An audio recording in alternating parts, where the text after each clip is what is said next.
चलिए रुक करते खबरों की। छत्तीसगढ़ में लगातार ईडी कार्रवाई कर रही है, जिसको लेकर आरोप प्रत्यारोप का दौर जारी है। भाजपा नेता धर्मलाल कौशिक ने कहा कि शराब मामले में 2000 करोड़ रुपए का हेराफेरी की गई है। इससे पता चलता है कि प्रदेश में सबसे ज्यादा शराब बिक्री होने के बावजूद भी इसका लाभ नहीं मिल रहा है।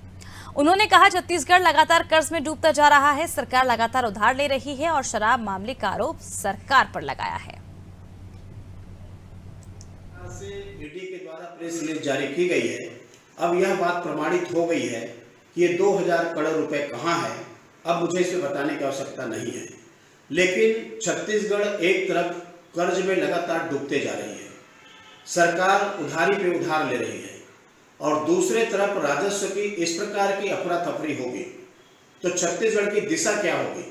सवालिया निशान यह है कि आखिर इस सरकार क्या कर रही थी, इस बात को छुपा करके क्यों रखे। जब गोरख धंधा चल रहे थे तब सरकार ने उसमें एक्शन क्यों नहीं लिया, और आज जब खुल करके सामने आई है तो निश्चित रूप से कुछ चंद लोगों के हाथ में छत्तीसगढ़ के पैसे जा रही है, और छत्तीसगढ़ के जो बदहाली की हालत है, यदि उसके कोई जवाबदार है तो कांग्रेस में छत्तीसगढ़ की सरकार है प्रदेश में, और जिनके कारण में ये अफरा तफरी हुआ है, और इसके लिए सरकार दोषी है। तो छत्तीसगढ़ में लगातार ईडी कार्रवाई कर रही है, जिसको लेकर संचार विभाग प्रमुख सुशीलानंद शुक्ला ने कहा है कि छत्तीसगढ़ में भाजपा मुख्यमंत्री और उनकी सरकार की योजनाओं का राजनीतिक रूप से सामना नहीं कर पा रही है, इसलिए केंद्रीय एजेंसियों का दुरुपयोग किया जा रहा है। उन्होंने कहा कि जब ईडी कार्रवाई करती है तो उस पर बीजेपी के नेता बयानबाजी करते हैं, जैसे ये ईडी के प्रवक्ता हैं।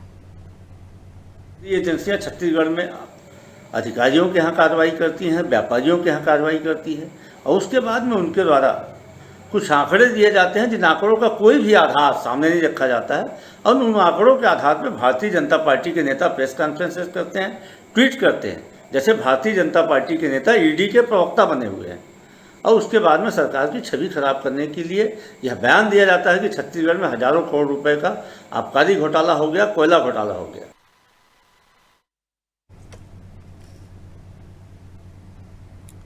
तो देखिए किस तरह से ईडी की कार्रवाई पर अब सियासत शुरू हो चुकी है छत्तीसगढ़ में, और इसके साथ ही अधिकारियों की कार्रवाई होनी चाहिए, ये भी बीजेपी की ओर से लगातार कहा जा रहा है। और इसके साथ ही कांग्रेस की ओर से आरोप लगाए जा रहे हैं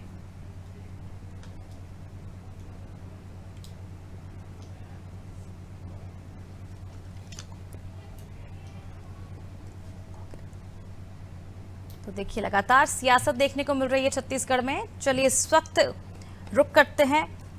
इस वक्त हमारे साथ बीजेपी से केएस चौहान जी जुड़ चुके हैं। केएस चौहान जी, आपका बहुत बहुत स्वागत है नादी टीवी में।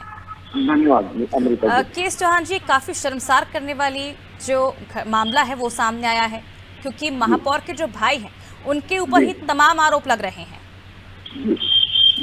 मैं बता दूं अमृता जी, महापौर के जो भाई हैं अनवर देवर जी, वो तो सिर्फ एक प्यादा है, एक मोहरा है।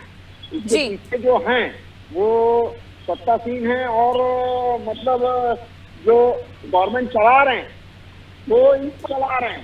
इनमें क्या, ये अनवर के भाई कुछ नहीं, ये अनवर कुछ भी नहीं है ना। और दूसरी बात ये है कि हम पहले से ही जानते थे, और जनता के साथ सरासर धोखा है, सरासर नाइंसाफी है। इस वजह से एक तो सबसे पहली बात, ये शराबबंदी का वादा करके उसके बाद आप शराबबंदी चालू रखेंगे, उसके बाद आप सत्यप्रकाश जी क्या कहना चाहेंगे? वादा करके सत्ता में, उसके बाद सत्ता में आते ही वादा भूल गए, और अब देखिए असलियत सामने आ रही है। कहीं ना कहीं बीजेपी का साफ आरोप है। अरे अमृता जी, देखिए बीजेपी वाले मुद्दे होते नहीं है, इन लोग आरोप ही बस लगाते हैं, सिद्ध कभी आज तक नहीं कर पाए 4 साल। और इनके मुद्दे हमेशा महीने 15 दिन में नए नए मुद्दे लेके आते हैं, और दूसरे मुद्दे जिसपे लॉजिक रहता नहीं है, इनके पास दम रहता नहीं है, वो हवा हवाई हो जाते हैं।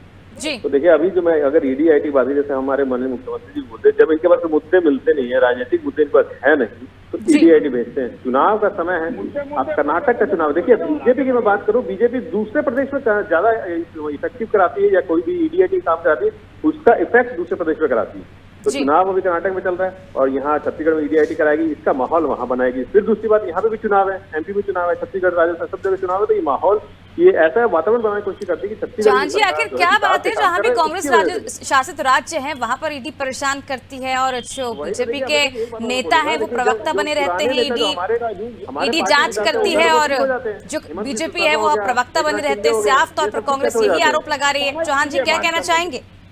जी मैं बोलना चाह रहा हूँ, जहाँ घोटाला होगा वहीं पर तो होगा। और 2000 करोड़ का मामला जो घोटाला उजागर किया गया है वो कार्यपालिका ईडी के द्वारा किया गया है, भारतीय जनता पार्टी के द्वारा नहीं किया गया है। और सुनिए, के चौहान जी आपसे जी मेरे को बोलने दीजिए।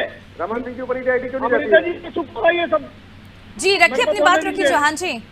हाँ, मैं ये बोल रहा हूँ कि 2000 करोड़ का मामला किसने उठाया है, ये किसका सबूत किसका मिला है, और बिना फैक्ट के कोई बात नहीं कर रही है। 100 करोड़ की बात नहीं या 2 करोड़ रुपए की बात नहीं कर रही है, 2000 करोड़ की बात जी। कर रही है ईडी। और ईडी क्यों बात कर रही है 2000 करोड़ की, वो 1900 करोड़ की क्यों नहीं बात कर रही है? क्योंकि फैक्ट के साथ पकड़ा गया है। इसके पहले भी जैसे इनकी रीति नीति रही है, माइंड के घोटाले में भी इन लोग पकड़े गए, इसमें ईडी की कार्रवाई हुई।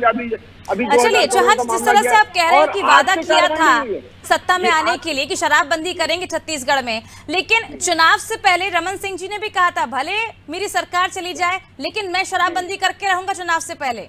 देखिए हमने जो वादे किए वो पूरे किए। और सबसे पहली बात चौहान जी वही तो मैं आपसे बात कर रही हूँ। ना सुनिए मेरी बात, कभी भी किसी भी इनकी सच्चाई का सामने रख दी जाए तो ये बोलते आप बंद हो मेरे को जाते हैं। एक बात बता दीजिए कि कौन सा कागज है, कौन सा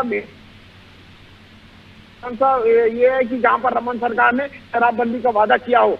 ये अगर वादा किया गया है रमन सरकार की तरफ उन्होंने अपनी बैठक में चुनाव से पहले ये साफ कहा था मीडिया से कि भले मेरी सरकार चली जाए लेकिन शराबबंदी तो मैं करके रहूंगा।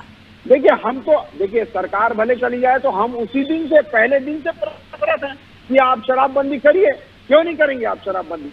तो 15 साल आपकी सरकार है तब शराबबंदी क्यों नहीं की गई? वो बात शराब नहीं, मेरी बात अमृता जी, शराबबंदी की बात जो आज बात नहीं है, आज धोखाधड़ी की बात है। आज इससे भी बड़ा आरोप, आज शराबबंदी से भी बड़ा आरोप धोखाधड़ी का है। इस वजह से क्योंकि इन्होंने 2000 करोड़ का मामला, ये 2000 करोड़ का घोटाला करना था इन्होंने, इस वजह से ये सब चीजें शराबबंदी नहीं की जा रही थी।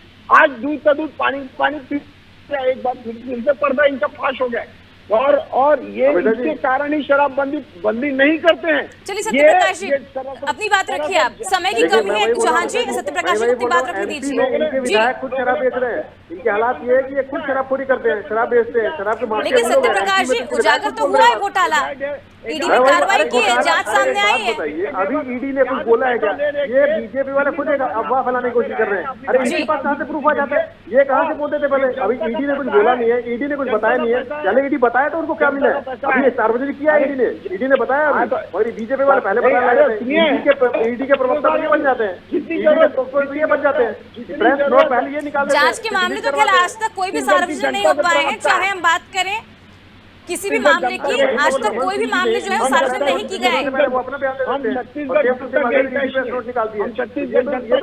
चलिए आप दोनों का बहुत बहुत शुक्रिया हमसे जुड़ने के लिए, बातचीत करने के लिए। देखिए लगातार अब छत्तीसगढ़ में सियासत देखने को मिल रही है, लगातार ईडी कार्रवाई कर रही है, जिसको लेकर संचार विभाग प्रमुख सुशील आनंद शुक्ला ने कहा है कि छत्तीसगढ़ में भाजपा मुख्यमंत्री और उनकी सरकार की योजनाओं का राजनीतिक रूप से सामना नहीं कर पा रही है, इसलिए केंद्रीय एजेंसियों का दुरुपयोग किया जा रहा है। उन्होंने कहा कि जब ईडी कार्रवाई करती है तो उस पर बीजेपी के नेता बयानबाजी करते हैं, जैसे कि ईडी के प्रवक्ता है। और कांग्रेस का साफ तौर पर आरोप है कि अभी आधिकारिक तौर पर ईडी ने किसी तरह का कोई बयान जारी नहीं किया है। इस जांच को लेकर अब देखने वाली बात होगी कि आगे और क्या कुछ खुलासे होते हैं और ये मुद्दा कहां तक गर्माता है और आने वाले चुनाव में इसका क्या असर देखने को मिलेगा।